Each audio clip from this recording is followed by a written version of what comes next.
ತೆರಿಗೆ ವಂಚಿಸಲು diesel smuggling ಮಾಡ್ತಿದ್ದ gang.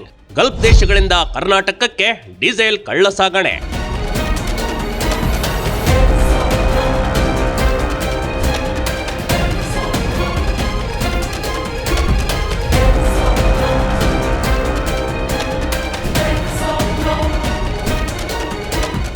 ಇಂಥದೊಂದು shocking ವಿಷಯ ಇದೀಗ ಬಹಿರಂಗವಾಗಿದೆ.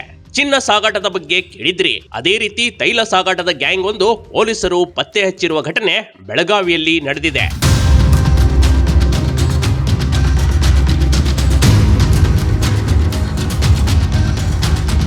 ಹೌದು, ಇಲ್ಲಿನ ಮಾಳಮಾರುತಿ ಪೊಲೀಸರು ಅಕ್ರಮವಾಗಿ ಡೀಸೆಲ್ ಮಾರಾಟ ಮಾಡುತ್ತಿದ್ದ ಜಾಲವನ್ನ ಬಯಲಿಗೆಳೆದಿದ್ದಾರೆ. ಕೇಂದ್ರ ಹಾಗೂ ರಾಜ್ಯ ಸರ್ಕಾರಗಳಿಗೆ ಕೋಟ್ಯಾಂತರ ರೂಪಾಯಿ ತೆರಿಗೆ ನಷ್ಟ ಉಂಟು ಮಾಡುತ್ತಿದ್ದ ಖದೀಮರು ತಗಲಾಕಿಕೊಂಡಿದ್ದಾರೆ. ಪೊಲೀಸರ ಮಿಂಚಿನ ಕಾರ್ಯಾಚರಣೆಯಲ್ಲಿ ಈ ಮಾಹಿತಿ ಲಭ್ಯವಾಗಿದೆ.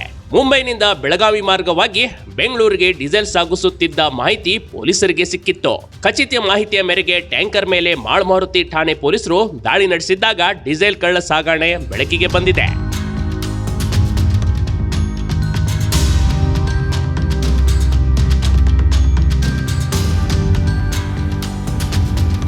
ಇನ್ಸ್ಪೆಕ್ಟರ್ BR ಗಡ್ಡೇಕರ್ ಅವರ ನೇತೃತ್ವದ ಪೊಲೀಸ್ ತಂಡ ಈ ಕಾರ್ಯಾಚರಣೆ ನಡೆಸಿದೆ.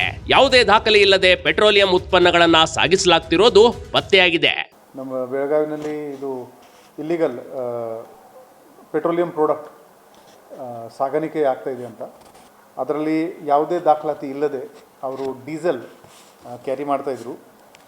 ಇದು 17,000 ಲೀಟರ್ ಡೀಸೆಲ್, ಅದರ ಒಟ್ಟು ಮೊತ್ತ ಸುಮಾರು 17 ಲಕ್ಷ.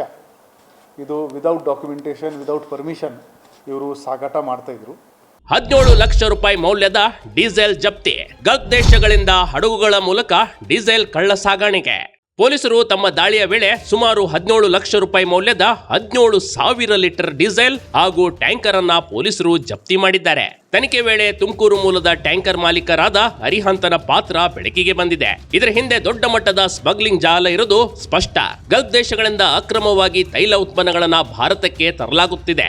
ಈ ಜಾಲದಲ್ಲಿ ಮಹಾರಾಷ್ಟ್ರ ಹಾಗೂ ರಾಜಸ್ಥಾನದ ಖದೀಮರು ಕೂಡ ಶಾಮೀಲಾಗಿರುವ ಶಂಕೆ ವ್ಯಕ್ತವಾಗಿದೆ.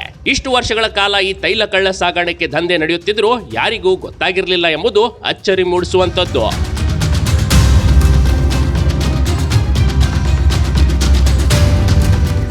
ಮೂಲಗಳ ಮಾಹಿತಿ ಪ್ರಕಾರ ಗಲ್ಫ್ ದೇಶಗಳಿಂದ ಹಡಗುಗಳ ಮೂಲಕ ತೈಲ ನಿಗಮಗಳಿಗೆ ಪೆಟ್ರೋಲಿಯಂ ಉತ್ಪನ್ನಗಳು ಸಾಗಾಟವಾಗುತ್ತಿದ್ದುವು. ಕೆಲ ಹಡಗು ಮಾಲೀಕರು ಅಕ್ರಮ ಜಾಲದೊಂದಿಗೆ ಶಾಮೀಲಾಗಿರುವ ಸಾಧ್ಯತೆಯ ಬಗ್ಗೆಯೂ ಪೊಲೀಸರು ತನಿಖೆ ಮಾಡುತ್ತಿದ್ದಾರೆ. ಗಲ್ಫ್ ದೇಶಗಳ ತೈಲ ಉತ್ಪಾದಕರೊಂದಿಗೆ ಸ್ಮಗ್ಲರ್ಗಳು ನೇರ ಸಂಪರ್ಕ ಹೊಂದಿರುವುದು ಅನುಮಾನವು ವ್ಯಕ್ತವಾಗ್ತಿದೆ. ಈ ರ್ಯಾಕೆಟ್ ಏನಿದೆ ಅಂದರೆ, ನಮಗೆ ಗಲ್ಫ್ ಕಂಟ್ರೀಸಿಂದ ಏನು ಪೆಟ್ರೋಲಿಯಂ ಪ್ರಾಡಕ್ಟ್ಸ್ ಇಂಪೋರ್ಟ್ ಆಗುತ್ತೆ, ಆ ಪೆಟ್ರೋಲಿಯಂ ಪ್ರಾಡಕ್ಟ್ಸ್ದು ಸ್ವಲ್ಪ ಹೆಚ್ಚಿನ ಪ್ರಮಾಣದಲ್ಲಿ ತರ್ತಾ ಇದ್ದಾರೆ. ಅಲ್ಲಿ ಅದು ಬ್ಲ್ಯಾಕ್ ಮಾರ್ಕೆಟಿಂಗ್ ಥರ ಆಗ್ತಾಯಿದೆ ಅಂತ ಈ ಡ್ರೈವರಿಂದ ಸಿಕ್ಕಿದ ಮಾಹಿತಿ ಪ್ರಕಾರ ಅದು ಇವರು ಇಲ್ಲಿಗಲ್ ಆಗಿ ಬೇರೆ ಬೇರೆ ಕಡೆ ವಿತರಣೆ ಮಾಡ್ತಾ ಇದ್ದಾರೆ. ಪೆಟ್ರೋಲಿಯಂ ಪ್ರಾಡಕ್ಟ್ಸ್ನಲ್ಲಿ ಟ್ಯಾಕ್ಸ್ ಕಂಪೋನೆಂಟ್ ಬಹಳ ದೊಡ್ಡದು ಇರುತ್ತೆ. ಸೊ ಇದು ಆಫ್ ರೆಕಾರ್ಡ್ ಇರೋದ್ರಿಂದ ಇದರ ಮೇಲೆ ಯಾವುದೇ ಟ್ಯಾಕ್ಸ್ ಇರಲ್ಲ, ಅದು ಇಲ್ಲಿ ಸಪ್ಲೈ ಮಾಡ್ತಾ ಇದ್ದಾರೆ. ಅಕ್ರಮವಾಗಿ ತರಳುತ್ತಿರುವ ಈ ಡೀಸೆಲ್ ಅನ್ನ ಕಾಳಸಂತೆಯಲ್ಲಿ ಅರ್ಧ ದರಕ್ಕೆ ಮಾರಾಟ ಮಾಡಲಾಗ್ತಿತ್ತು.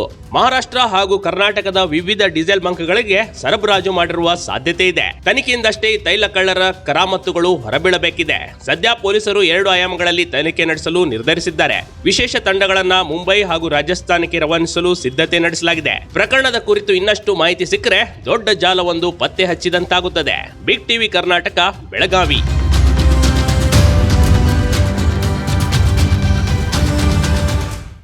ಬಿಗ್ ಟಿವಿ ಕರ್ನಾಟಕ ಯೂಟ್ಯೂಬ್ ಚಾನೆಲ್ಗೆ ಈಗಲೇ ಸಬ್ಸ್ಕ್ರೈಬ್ ಮಾಡಿ. ಧನ್ಯವಾದಗಳು.